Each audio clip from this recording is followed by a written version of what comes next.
तेजस्वी यादव मुंगेरी लाल के हसीन सपने देख रहे हैं और राहुल गांधी को सपने दिखाने का काम कर रहे हैं। ना 9 मन घी होगा, ना राधा नाचेगी। 20 साल तक सपने में भी नहीं सोचे कि कांग्रेस यहाँ पर सत्ता में आएगी और कांग्रेस का कोई नेता प्रधानमंत्री बनेगा। वैकेंसी फुल है। ये परेशान है कि महागठबंधन से उनके मुख्यमंत्री के उम्मीदवार के रूप में घोषणा किया जाए। कांग्रेस उनको लगा नहीं रही है। अल्लाह वरू जी साफ शब्दों में कह दिए कि नहीं, हमारा कोई मुख्यमंत्री पद का उम्मीदवार नहीं है। तो बेचारे लगातार अभी राहुल जी की बटरिंग कर रहे हैं कि कहीं राहुल जी का दिल पिघले और महागठबंधन का उम्मीदवार घोषित कर दें। यह एक होता है कि मैं आपकी पीठ खुजाता हूँ, आप मेरी पीठ खुजाइए, और उसी के तहत तेजस्वी जी ने अभी उनको मुंगेरी लाल के हसीन सपने दिखा रहे हैं कि अगले बार वह उम्मीदवार बन सकते हैं। कि कम से कम इसी बहाने तेजस्वी जी को बिहार में कांग्रेस उम्मीदवार घोषित कर दे। बिहार में किस व्यक्ति को तकलीफ है यह तो बताएं।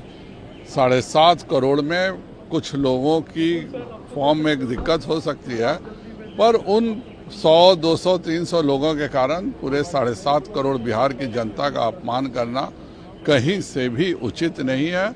और राहुल जी कितना भी पर्यटन कर लें, कुछ नहीं होने को है। निश्चित तौर पर एनडीए की सरकार पूर्ण बहुमत से बनेगी। इस टूर का ये फायदा हो सकता है कि इतनी ज़्यादा बटरिंग के बाद कि राहुल जी को चने के झाड़ पे बैठा के अभी 4 साल चुनाव का बाकी है, लेकिन प्रधानमंत्री उम्मीदवार बना रहे हैं, तो कहीं उनका दिल पिघल जाए और वह महागठबंधन से मुख्यमंत्री उम्मीदवार कहीं प्रचारित कर दें। अभी तक तो वो हुआ नहीं है। तेजस्वी यादव क्या बोलेंगे, अब क्या नहीं बोलेंगे, ये तो आज नवादा में जो हुआ है, 2 वाकया बड़ा इंटरेस्टिंग हुआ है उनके यात्रा में। एक तो आप देखिए कि कितनी संवेदनशीलता है कि राहुल जी के गाड़ी के नीचे एक पुलिसकर्मी आ गया और गाड़ी उस पर चढ़ गई, फिर लोगों ने वापस करवाया इनकी गाड़ी को, ऊपर से एक पानी का बोतल फेंक दिया। उसी पे तेजस्वी जी खड़े थे, नीचे से कोई समर्थक चिल्लाया किसी विधायक के बारे में कि उसका टिकट काट दिए, तो बोले कि काट दिया। तो ऐसे ही राह चलते प्रधानमंत्री बनाना और टिकट वितरण करना है तो भाई बोलने पर छूट है कि जिसको बनाने खुद भी बन सकते हैं। उसका कोई असर होना ना चाहिए। ये पूरा SIR जो है, ये अगर बिहार का उनका मैप देखिएगा तो इसमें तुष्टीकरण का पूरे तरह से बू आ रहा है। जो रूट उनका बना हुआ है वो विषय आधारित नहीं है, तुष्टीकरण आधारित है, जिस तरह से वो उनका यात्रा निकल रहा है। तो आम जनता को कोई सरोकार नहीं है इस विषय से। बिहार का आम जनता एकदम परे है इन लोगों के बाद। ये एक माहौल का निर्माण करना चाहते हैं झूठे फूटे बातों के आधार पर, और जिसका बिहार की जनता कभी इनका संज्ञान नहीं ली। तो जब चुनाव होगा, जनता का निर्णय होगा, MP चुनाव जीत के आएंगे, उसमें वो निर्णय करें। अभी तो 4 वर्षों का बहुत समय है। अभी तो MP का चुनाव हो नहीं रहा है, लोकसभा का तो चुनाव हो नहीं रहा है, और पानी में मछली अन्नो कुटिया बखरा ये बोल रहे हैं। अभी कोई मुद्दा उनका नहीं है, तो यही सब भाषण कर रहे हैं। कोई चोरी नहीं हो रही है, SIR का कोई मुद्दा नहीं है। 1 महीने के 1.5 महीने के बाद चुनाव हो रहा है, जनता का निर्णय सबको सिरोधार्य होगा। देखिए, कांग्रेस के नेता और महागठबंधन के नेता बहुत बड़ी भूल कर रहे हैं। बिहार के लोगों के लिए जननायक का मतलब श्री कर्पूरी ठाकुर है, जो भारत रत्न है। राहुल गांधी को जननायक बताना ये बिहार का अपमान है। बिहार के लोग इसको स्वीकार नहीं करेंगे। राहुल गांधी खंडवा से गुजरे, लेकिन श्री बाबू की मूर्ति पर भी माल्यार्पण करने का समय नहीं। तो इन्होंने श्री बाबू का भी अपमान किया है और जननायक कर्पूरी ठाकुर का भी अपमान किया है।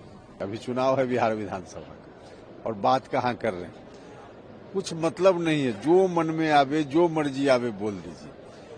बिल्कुल अगंभीर बात, कहीं से जिसमें कुछ मतलब नहीं।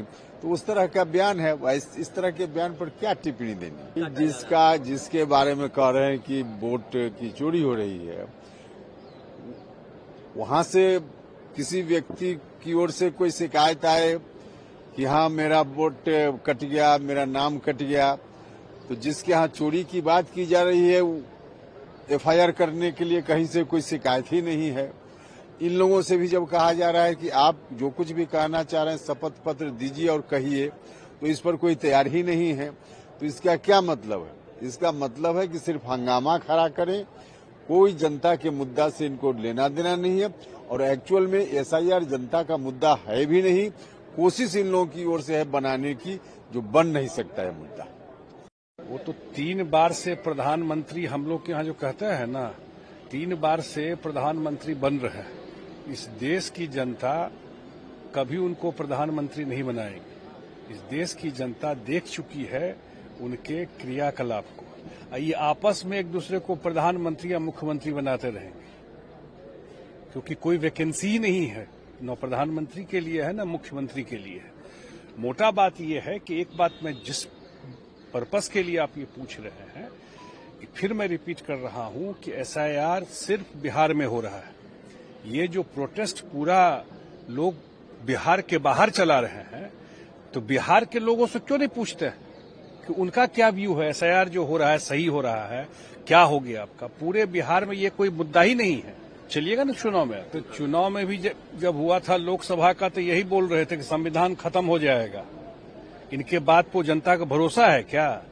क्यों नहीं पूछते हैं राहुल गांधी जी से कि बिहार में हम लोग तो बोले हैं राष्ट्रपति शासन लगाए, जब विधायक लोग ओथ नहीं लिया था 2005 में, रात में 12 बजे राष्ट्रपति शासन लगाए थे। अब्दुल कलाम साहब नहीं रहे, मॉस्को में थे, फैक्स पर मंगा करके साइन करवा के राष्ट्रपति शासन लगाए थे। आज सुप्रीम कोर्ट ने कहा था कि ये गलत था, असंवैधानिक था। इस पर बताएं कि कैसे राष्ट्रपति शासन बिहार में लगा दिए। ऐसे विधायकों का इलेक्टेड जनता के द्वारा बिहार के 1 साल में 2 चुनाव बिहार की जनता को देखना पड़ा। किस सरकार का देन था, किस नेता का देन था? आज जिनके साथ मंच शेयर कर रहे हैं, तो किसका ऑर्डिनेंस फाड़े थे भ्रष्टाचार पर?